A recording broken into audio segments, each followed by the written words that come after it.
你好，မင်္ဂလာပါဒီဗီဒီယိုတင်ကစာမှာတော့ lesson 3ရဲ့ခက်ဝန်ဆန်းကိုလေ့လာကြမှာဖြစ်ပါတယ်เนาะခက်ဝန်ဆန်းရဲ့ခေါင်းစဉ်လေးကတော့ဗာလေးလဲဆိုတော့在家里တဲ့အိမ်မှာတဲ့เนาะအိမ်မှာကဲမြန်မာလိုရေးကြည့်အောင်这是谁的房间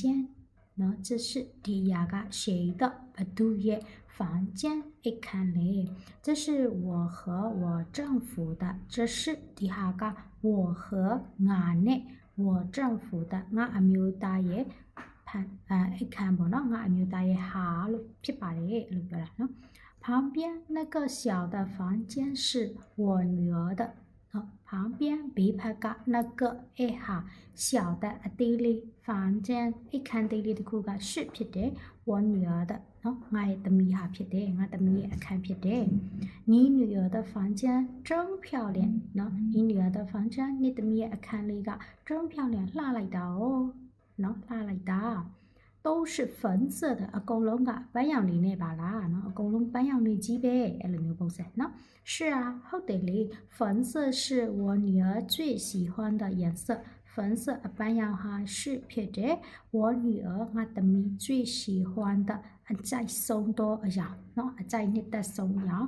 颜色ဆိုတာအရာအကြိုက်ဆုံးအရာဖြစ်တယ်တဲ့ရမယ်နော်အကြည့်အောင်这是谁的房间ဒီအိတ်ခမ်းကဘာလို့အိတ်ခမ်းလဲ这是我和我丈夫的ဒီအိတ်ခမ်းကငါနဲ့ငါယောက်ျားခမ်း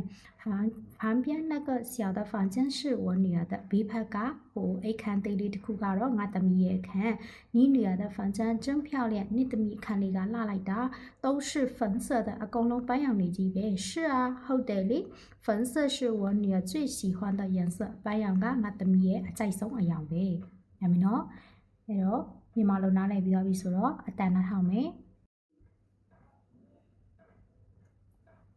课文3在家里 Text 3